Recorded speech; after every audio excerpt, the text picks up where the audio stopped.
partiendo a las 17:45 exacto en la tarde. Les doy la bienvenida a la quinta clase de biología. Espero que estén con ánimo, que estén bien, que hayan estudiado un poquitito.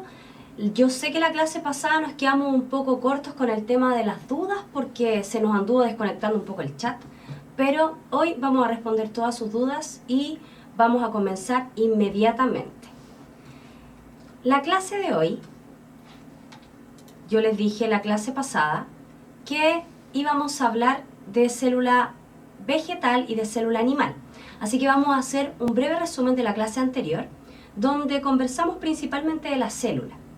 La célula dijimos que tenía dos principales clasificaciones. Tenemos la célula procarionte y la célula eucarionte. Entre ellas tienen diferentes características que podemos diferenciar y además también tienen algunas cosas en común. Por ejemplo, la célula procarionte no tiene núcleo, no tiene carioteca tampoco. La célula eucarionte sí posee núcleo y también tiene carioteca porque es la membrana nuclear. También la célula procarionte no presenta organelos membranosos ninguno, mientras que la célula eucarionte posee muchos organelos membranosos. Dependiendo de su función, va a tener mayor cantidad de algunos que de otros. También ambas células poseen ribosomas, ¿sí? Que son considerados organelos, pero son organelos no membranosos porque están constituidos por ARN ribosomal.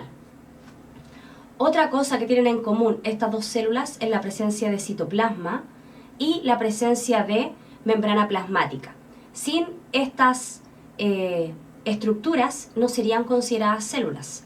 No olvidar, chicos, que también ambas células tienen material genético en forma de ADN que les permite traspasar sus características hereditarias a la descendencia. Otro concepto, otro tema del que conversamos en la clase anterior fue sobre la teoría celular, ¿sí? Dijimos que la teoría celular era una serie de postulados que propusieron varios científicos importantes en su época que fueron haciendo descubrimientos que hoy en día a nosotros nos parecen tan sencillos y tan evidentes.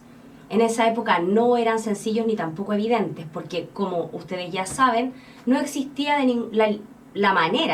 no existía de ninguna forma la posibilidad de observar células, porque en esa época no se había desarrollado la microscopía, no se podía acceder a la vida microscópica. Muchos científicos basaron sus investigaciones en desarrollar los microscopios. Entonces, finalmente, entre todos lograron establecer lo que hoy conocemos como la teoría celular, que postula que la célula es la unidad estructural, funcional, de origen y genética de todos los seres vivos.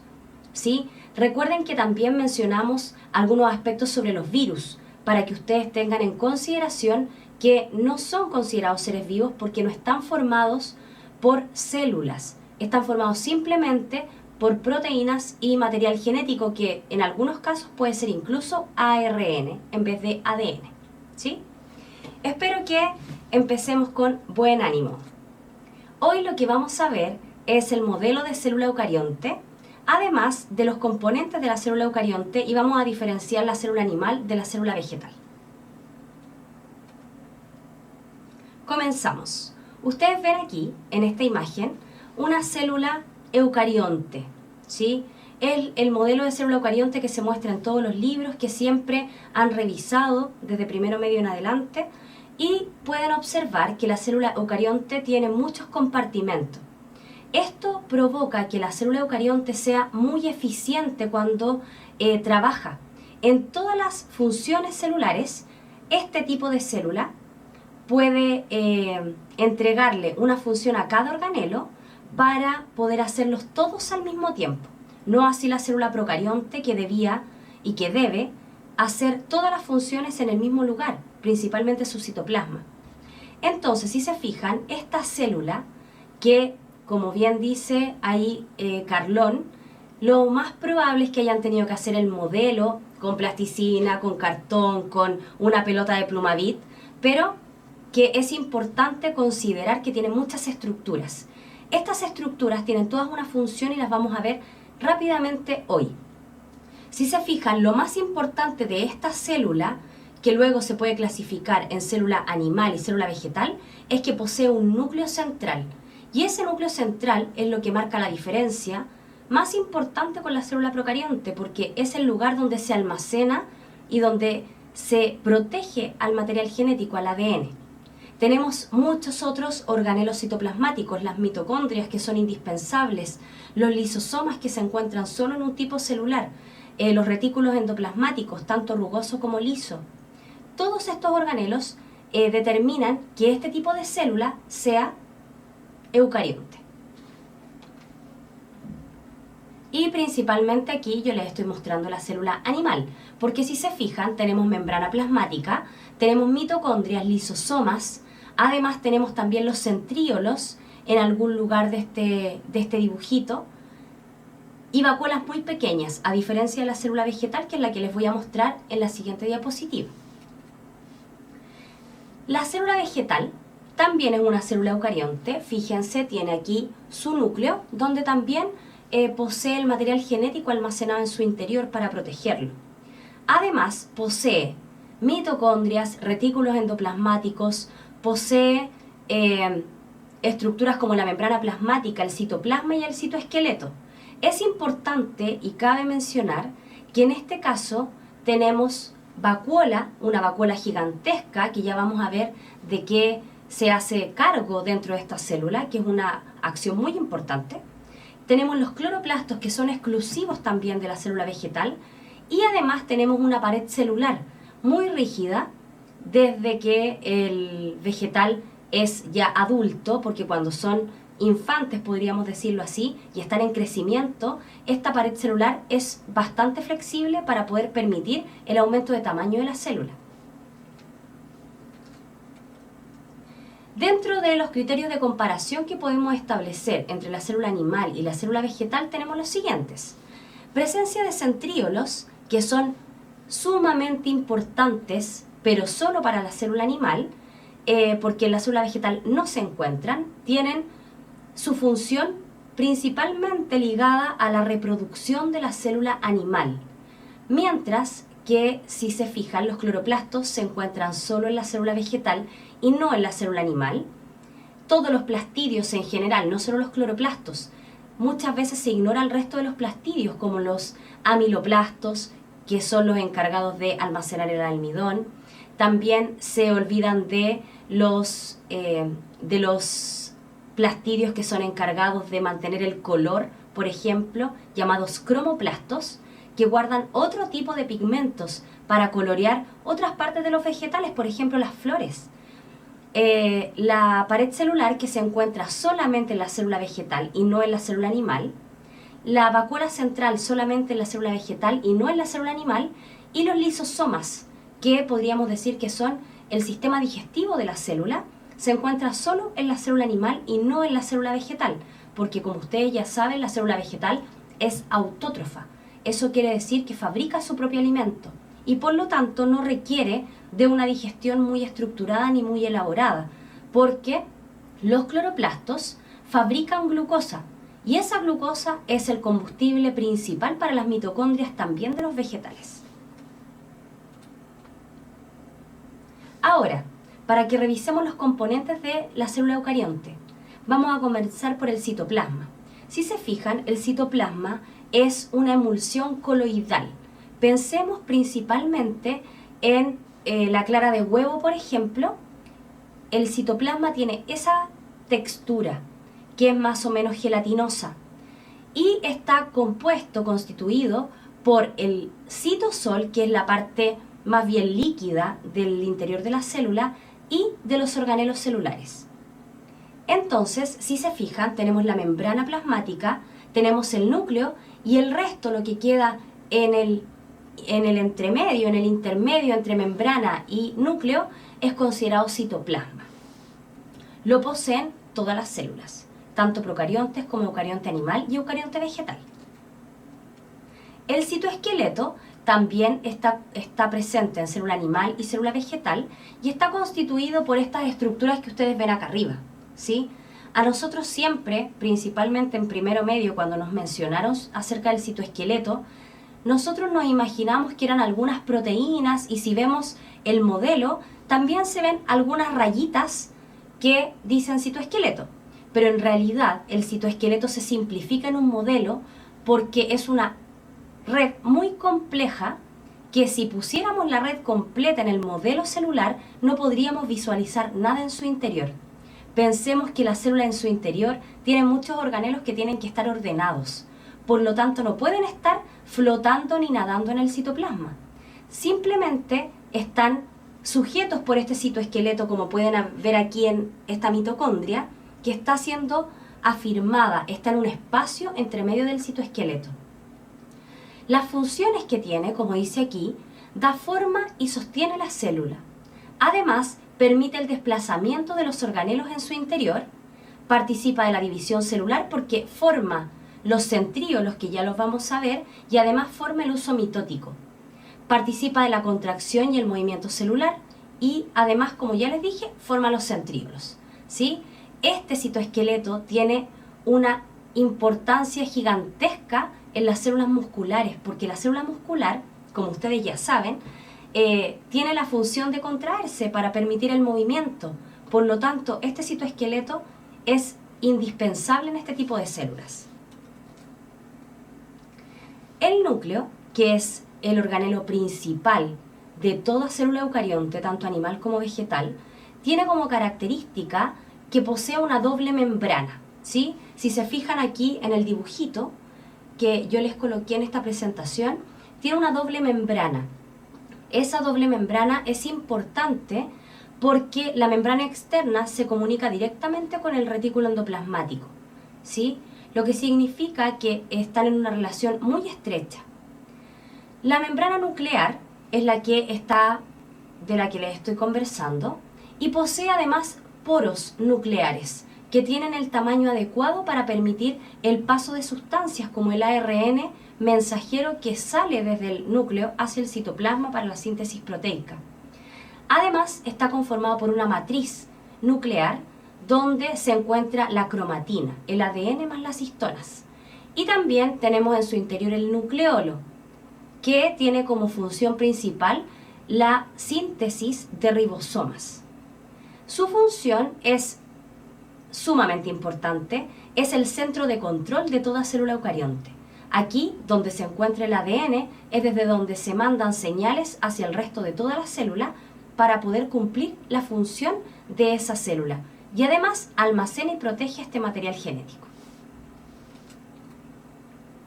El ribosoma, que está presente tanto en células eucariontes como procariontes, tiene una estructura doble, ¿sí? Está formada por dos subunidades, la subunidad mayor o grande y la subunidad menor o pequeña. Ambas se mantienen separadas durante toda su vida, podríamos decirlo así. Estas dos subunidades se unen y se ensamblan solamente para poder traducir la información genética que proviene en el ARN mensajero para poder transformarla en un polipéptido, en una proteína. Entonces, estas subunidades se acoplan, traducen la información genética y fabrican el polipéptido, la proteína. Y luego se vuelven a desensamblar, se vuelven a separar. Estos ribosomas, cuando están libres en el citoplasma, y esto es sumamente importante, estos ribosomas, al estar en el citoplasma, sintetizan proteínas propias para la célula, mientras que cuando se acoplan al retículo endoplasmático rugoso, son principalmente para sintetizar proteínas que se van a exportar fuera de la célula, ¿sí? Luego vamos a ver de qué manera estos ribosomas pueden participar de este proceso de exportación de proteínas.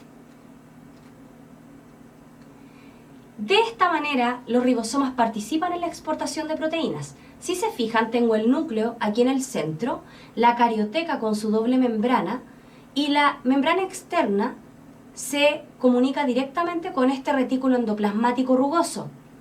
El retículo endoplasmático rugoso se denomina así porque al microscopio se ve arrugadito.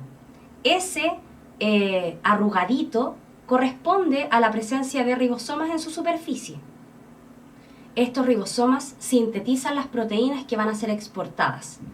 Luego, si se fijan, está íntimamente ligado al retículo endoplasmático rugoso con el retículo endoplasmático liso, que se encuentra más alejado del núcleo y como no tiene ribosomas asociados, se observa de manera muy lisa al microscopio electrónico. Y su función, por supuesto que es otra, es la síntesis de lípidos, tanto lípidos para la célula, para la misma célula, para fabricar fosfolípidos, para fabricar el colesterol, como para enviar lípidos hacia el exterior de la célula, ¿sí? Por ejemplo, hormonas, por ejemplo, otras sustancias como, podríamos decir, sustancias que van a participar de la digestión, también son fabricadas en el retículo endoplasmático liso. Y ambos están íntimamente relacionados. Entonces, para que comparemos un poquito el retículo endoplasmático rugoso y el retículo endoplasmático liso, tenemos primero funciones muy distintas. La función del RER es principalmente la síntesis de proteínas de exportación. Son proteínas que se van a enviar fuera del núcleo. Mientras que el retículo endoplasmático liso, REL, es el encargado de sintetizar lípidos y además al sintetizar lípidos desintoxica a la célula. Es sumamente importante porque, por ejemplo, un órgano en el que vamos a encontrar células con mucha carga, con mucha cantidad de retículo endoplasmático liso, podría ser el hígado, que ustedes saben es el órgano del cuerpo encargado en desintoxicar al cuerpo, al organismo. Cualquier sustancia que se tome tiene que pasar primero por el hígado, para así poder desintoxicar la sangre, desintoxicar todo lo que ingrese a nuestras células. La ubicación. El retículo endoplasmático rugoso se encuentra muy cercano al núcleo, de hecho, su membrana se comparte con la membrana externa de la carioteca, mientras que el retículo endoplasmático liso se puede encontrar mucho más alejado, unido también al retículo endoplasmático rugoso. El retículo endoplasmático rugoso tiene proteínas en su superficie, mientras el retículo endoplasmático liso no posee ribosomas en su superficie. Otra estructura muy importante, principalmente para las células que secretan sustancias. Por ejemplo, las glándulas endocrinas y exocrinas deben poseer células con mucha cantidad de aparato de Golgi. ¿Por qué? Si se fijan aquí, tengo el retículo endoplasmático rugoso, el retículo endoplasmático liso. Ambos fabrican sustancias que van a ser exportadas al exterior de la célula. Eso tiene que ser primero modificado en el aparato de Golgi. Piensen en el aparato de Golgi como en el correo de la célula.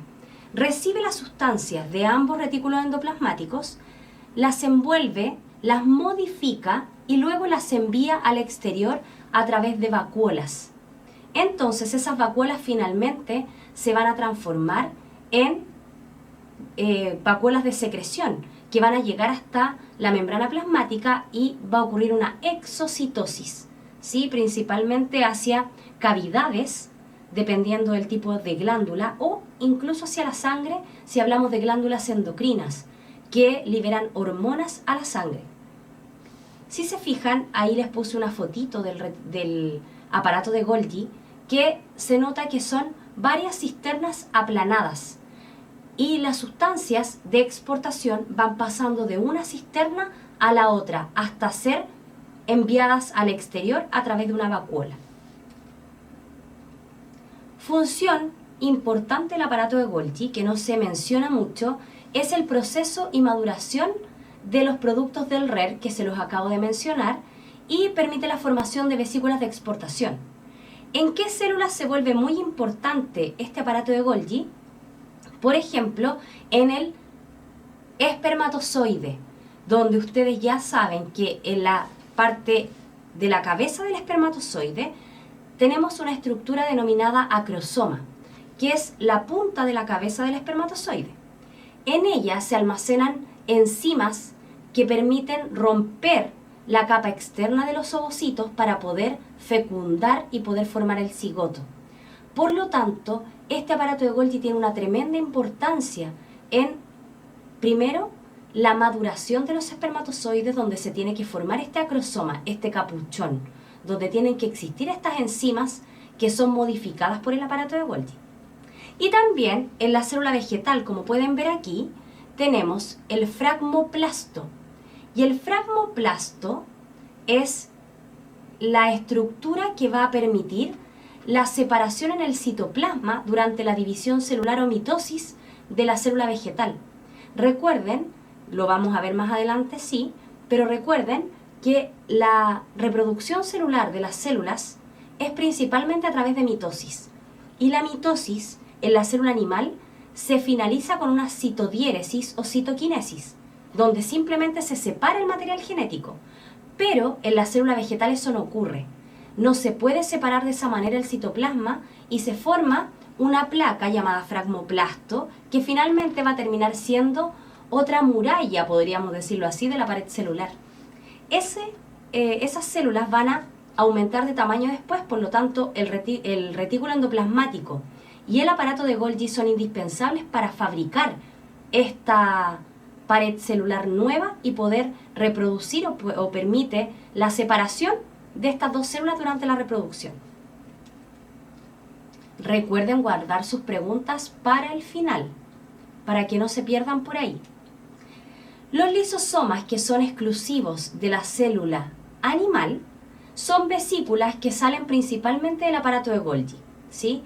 Están delimitadas por una sola membrana y dentro poseen enzimas digestivas o enzimas hidrolíticas, hidrolasas ácidas. Supongamos que este organelo es el sistema digestivo de la célula. Por lo tanto, va a ser de mucha importancia en células que van a consumir otro tipo de sustancias externas. Por ejemplo, las células del sistema de defensa, del sistema inmune, como los macrófagos, tienen una gran cantidad de lisosomas porque ustedes saben que los macrófagos llegan, se alimentan de las bacterias, se comen a las bacterias, se comen a los virus y estos patógenos son destruidos dentro del lisosoma para poder eliminarlos, por supuesto. Entonces es sumamente importante en este tipo de célula. En la célula vegetal no se encuentran presentes porque la célula vegetal tiene otras posibilidades, otros organelos para poder desintoxicar y eliminar las sustancias nocivas para ella, que ya lo vamos a ver en la siguiente. ¿Sí? Es importante que recuerden con el lisosoma que es un organelo sumamente importante también para la renovación celular. Tienen que tener en consideración que hay muchas células que envejecen, porque como son seres vivos deben envejecer y deben morir. Al morir deben ser eliminados. Y al ser eliminadas estas células por células como el macrófago, estas células y estos componentes de la célula también son eliminados a través de los lisosomas. Es importantísimo que eso lo recuerden. La mitocondria. La querida amiga mitocondria es el organelo más importante después del núcleo. Pensemos que la mitocondria es la que permite que la célula obtenga energía. Si lo pensamos en términos evolutivos, la célula procarionte, que no tiene mitocondria y que es principalmente anaeróbica, como lo comentábamos en la clase pasada, obtiene muy poca energía a partir de la glucosa, ¿sí? Porque la obtiene a través de fermentación. Fermenta la molécula de glucosa y obtiene solo 2 moléculas de ATP, mientras que la mitocondria permite que la célula eucarionte obtenga 38 moléculas de ATP.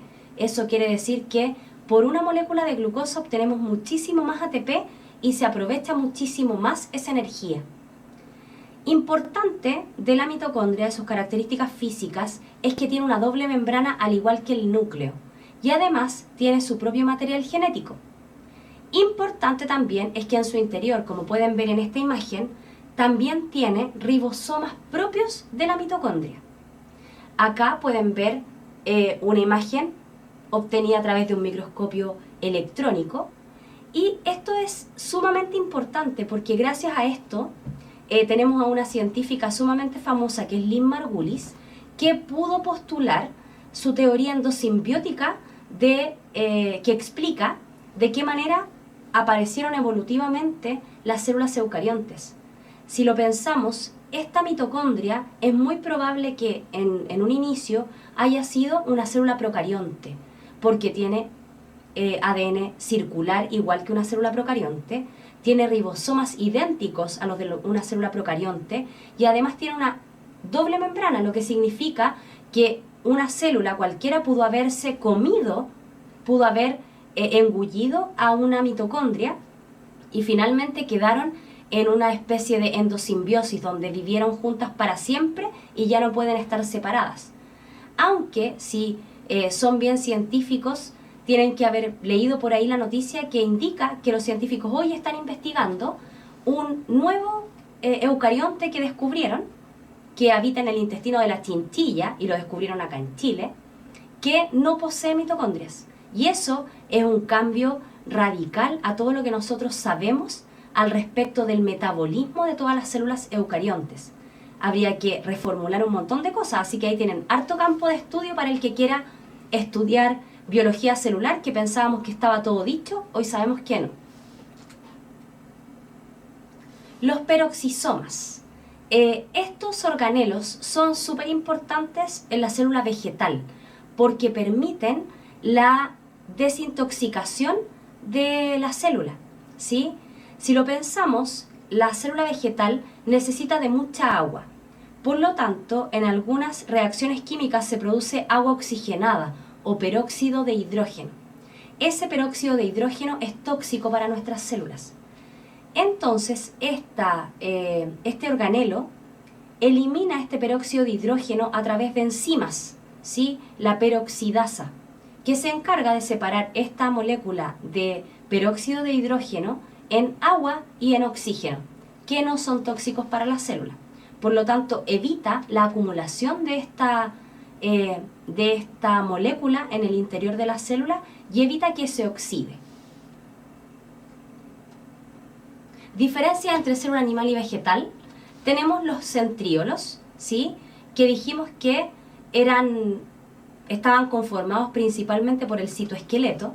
Se encuentran solo en las células animales y están formados, como aparece aquí, por 9 tripletes de microtúbulos, ¿sí? Que están ubicados de forma periférica formando un anillo. Son cortos, a diferencia del resto del citoesqueleto, como lo vamos a ver en la siguiente. Su importancia es que dan origen a los cilios y los flagelos y además permiten que se fabrique o que se sintetice el uso mitótico y meiótico durante la reproducción celular. Los cilios y los flagelos son importantes para el movimiento. Su función principal es el movimiento de individuos unicelulares y también de células que son propias de nuestro cuerpo. Por ejemplo, el espermatozoide tiene un flagelo que es sumamente importante, si no, no tendría movilidad.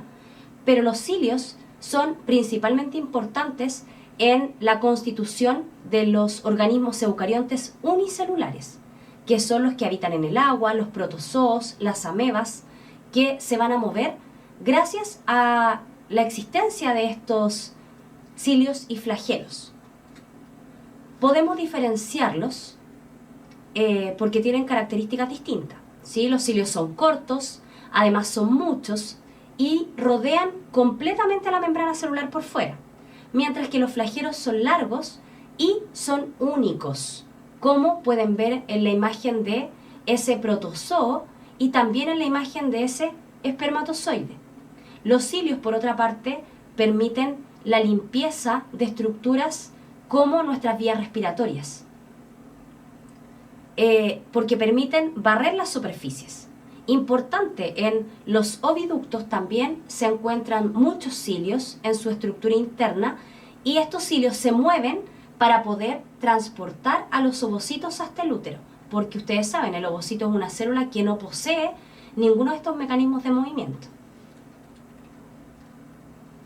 Estructuras exclusivas de la célula vegetal. Tenemos la pared celular, ¿sí? Que está formada principalmente por la celulosa, que si ustedes recuerdan, la segunda clase que tuvimos, comentamos que era una estructura súper importante formada por glucosas unidas a través de un enlace beta, que provocaba que, por ejemplo, nuestras enzimas digestivas no pudieran romperla.